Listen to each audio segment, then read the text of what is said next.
Hello, one and all, and welcome to yet another Dark Library from me, the Dark One, as we go over Kamen Rider Saber episode 7. We're on episode 7 right now. Give me a second with the title for that episode being The Sword of Kings Lies in Avalon. So, basically, here's the gist of today's episode. Following up from last week, Rintaro goes into the hyperbolic time chamber. It's almost literally what it is. It's kind of funny, but it's more treated like how it was in the original Dragon Ball compared to how it is in Dragon Ball Z. Like in the fact that going in there is almost super deadly. Anyway, Rentaro goes in there, and Touma and Kento find a way to go to Avalon, or to go into the space between spaces to get to Avalon, with Caliber following behind them, when his own speaking backwards chant, which is kind of funny because the subtitles I was using, they had the text backwards, so I could read what he was saying, because I have a tendency to try to read things backwards sometimes. It takes a second, but I was able to get most of what he said. Anyway, interesting enough, it does use 13 books. It's not the main books, it's the secondary books, because like Needle Hedgehog and whatnot were in the 13 books that they collected. But a number of the books were new books, so that's interesting to note. There were also a few toy exclusives, like the giraffe book for Toys R Us, because Toys R Us still exists in Japan, and they always get a giraffe toy every season, because, exclusivity deals, I guess. Anyway, so Touma and Kento fuck off to Avalon, and Rintaro's in the time chamber. So the bad guys decide now it's the perfect time to launch an all-out assault. I mean, not a full all-out assault, but basically the three main Megiddo, they take their dudes, they make a Medusa Megiddo, and they decide to take 3 places at once in order to basically call out the heroes and drive them out.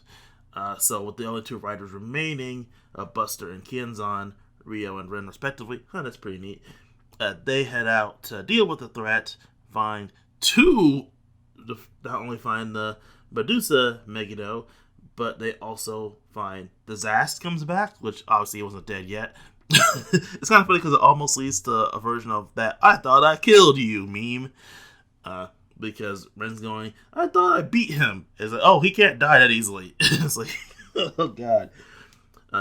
They're there, and then the 2 and Storios and Zuos are there. No, it's not Storios, it's Legendos. I mean, Storios is there, but he's not actively fighting right now. Yeah, so he's there, so they're all there, and they have the 2 Megiddo, so they're getting overwhelmed by enemies right now, because there's only 2 of them and 4 enemies to fight. May's also there, because she went by the bookstore to get Toma's new manuscript for the month, and is on her way to basically turn that in when, the shit goes down, and she's caught up in it. Horrifyingly enough, the Medusa Megiddo, it turns people to stone. It's like we see it turn a police officer into stone. It already turned to other people into stone. It turns people into stone, just like in the traditional Greek myths. If you look inside, you turn to stone. The riders seem to have that problem. I guess it's a bit easier because, in fact, they're wearing helmets, so you can't really tell where their eyes are looking. Again, helmets for the win. So they're overwhelmed. Touma and Kento are in the space between spaces trying to get to Avalon when Caliber shows up, and then they're overwhelmed because Touma still can't transform, and even when he could transform, he still couldn't fight Caliber head on. And Kento is basically being swatted aside like a fly because Caliber still's like, "I don't want to fight you, but I'll fight you to get you out of the way." He's like, "I have no quarrel with you." And interestingly enough, we still don't see Caliber's face, which leads to the theory that obviously Hayato probably isn't currently in the Caliber armor, and it's somebody else that we either possibly know, but most likely don't know. The only person it could be right now would be the swordsmith Tetsuo, but no, he's in plain sight the whole episode, so it obviously isn't him. Interestingly note, they do bring up the fact that he is Kamen Rider Slash. We do see Slash's weapon, and that got leaked. The weapon and the suit got leaked. And he uses a Hansel and Gretel book, which is interesting. The phrasing on it is weird. We'll talk about that when that comes out in the show. But anyway, he, for some reason, can't transform. He says it's not time yet. Obviously, it's not time because it's not time for the Q2 sales. But either that means he doesn't have his sword, it's not fixed or it's broken, he needs to fix it, or something else is up and he just can't transform. Potentially he's Caliber. Potentially. Most likely not, though. I'm just throwing it out there as a fun, jokey theory. But anyway, Caliber's there. He wants to get to Avalon to get the power of Avalon for some reason we don't know. But Touma and Kento try to fight him off. It doesn't really work. The two books, the Brave Dragon and the Jaku Dragon book, do their little resonance thing and summon their dragons to form a portal to Avalon, which, if Jaku Dragon were a white dragon, not a purple dragon, that would honestly fit a bit with the King Arthur mythos. But, this isn't a season about King Arthur, this is a season about swords, and King Arthur just happens to be there. Because if you do a season about swords, you have to at least reference the sword and the stone in some way. Anyway, so Touma heads to the portal while Caliber's being distracted by Kento, and meets this dude who tells him to look for power. Interesting note, the actor for that dude is actually apparently Kamen Rider Brave from Gaim. So, not Kamen Rider Brave. I forgot what his name was as a writer. I just know that he used the Bravo Lockseat. As Kyle and Bravo. But yeah, he's back. He's a bit role, so he won't be an important character, but he's here, and I like him. I like seeing him return. He was a good character in Gaim. I like Gaim references, okay? Anyway, I'm distracted. Anyway, so, they have that moment, and he's told not to look for power. It's actually a test. He closes his eyes to get a hold of the King Arthur book and gets a little fight against the CGI monster test thing. I don't know what the deal is with that, but he's able to transform again, so that the trip to Avalon was successful. Meanwhile, the good guys are still getting their asses kicked when Rento comes out of the chamber. Rentaro comes out of the chamber. In the classic Goku move, he comes out of the chamber, has a new transformation. Seriously, I can make so many Dragon Ball jokes. Yeah, so Rentaro comes out the chamber. He's able to fully use his 3 volumes now and easily beats Zuos and the Medusa. He doesn't kill Zuos, he just kind of drives him off.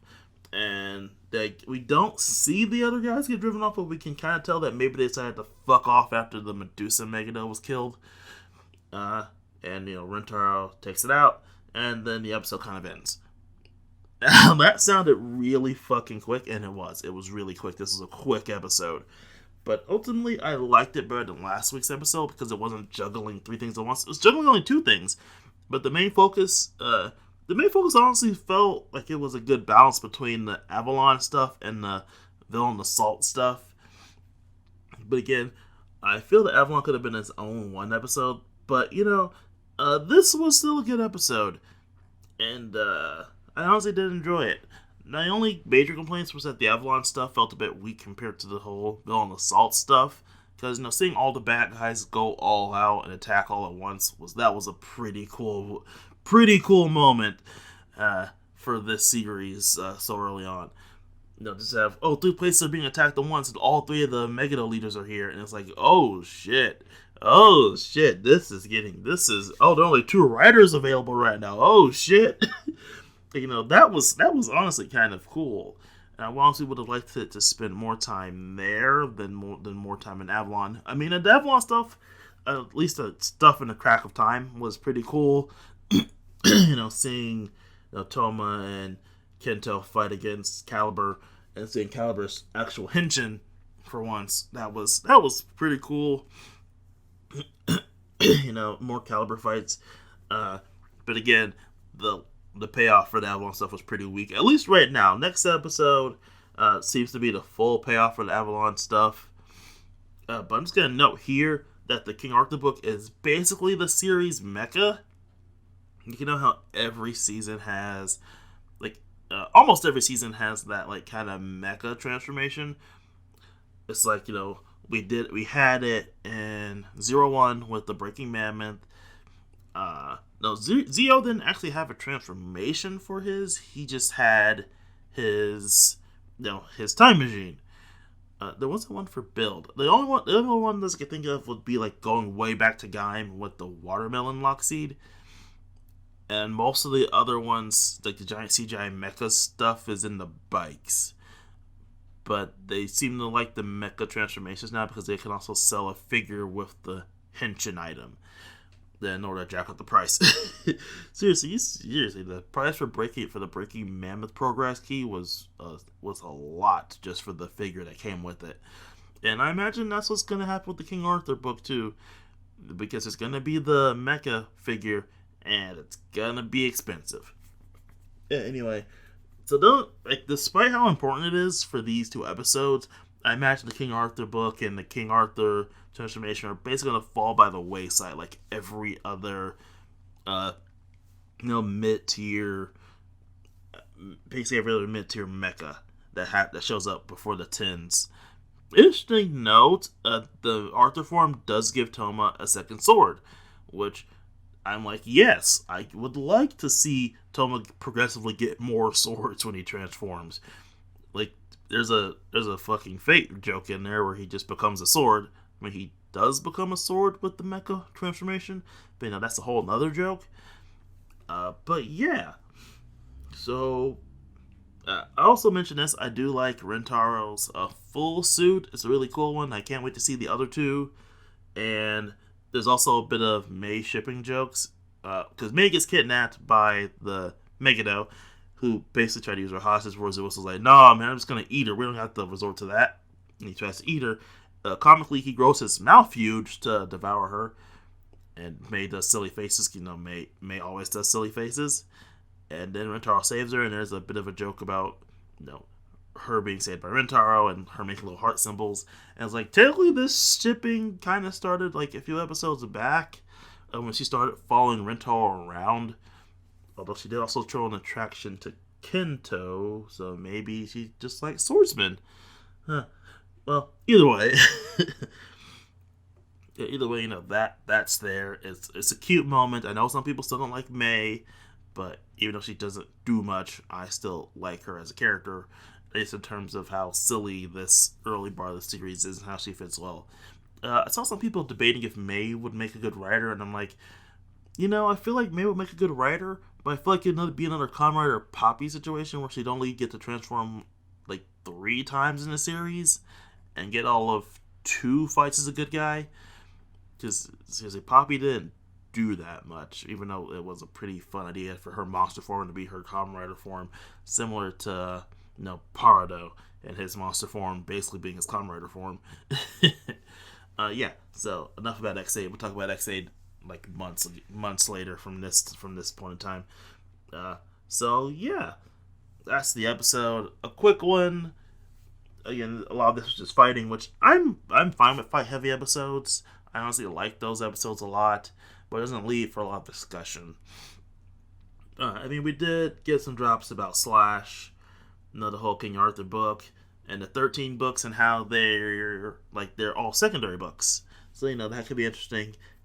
I'd like to see if there's a bit more involving Avalon stuff. Like, it feels like it's too important for this just to lead to one-off transformation.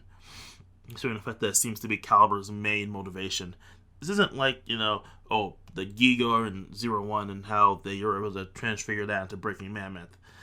That felt like it wasn't as big a deal as it is. Like, the Giga was a big deal, but it does feel like it's as big a deal as Avalon is supposedly supposed to be. Because Caliber wants that power for some reason. Like, I don't know why. I don't know. We still don't know what Caliber's 100% deal is. We don't even know if Hayato's under the suit right now. Most likely no, because they kept his face obscured and they're still using the voice changer, so it doesn't make any sense for him to be the actual Hayato. So yeah, a lot of questions. Trying to figure out what exactly the hell's still going on. Tassel still is a weird bit. I haven't mentioned Tassel in the last few episodes because Tassel is just kind of there at the beginning and in the end. And, also Touma's trials. He has to overcome some kind of trial for the full power of the King Arthur book, and that's probably going to be next episode. And Rio pulled the Doom flag for next episode. Buster pulled the Doom flag, so I'm kind of worried about that. I expected one of the riders to die, before the Christmas episode, or maybe on the Christmas episode, because it's that time of year, and that's typically when we kill off riders, just to hype up the next Q2 toy sales. But not like this. I didn't want him to die this early. I didn't want him to die at all, but I didn't want him to die before you hit episode 10. Oh god, that is sad. So episode 8 looks to be a big episode. So I mean, not just big in the terms of the fact that that's where we get the full mecha, meaning that we should get the full suit combo around episode 10, at least a full suit combo for Saber, hopefully soon. So yeah, that is the episode. Yet again, better than last week. My main complaint is that I wish that the fights were a bit longer. I wish we focused a bit more on the all villain fight, because that was where all the hype was for me personally. But outside of that, still a fine episode, had a good time, and yeah, that's Saber for the week. And I'm really hyped for next week, because it looks like everyone's gonna go all out next week, and I'm really looking forward to that. So till then, everybody,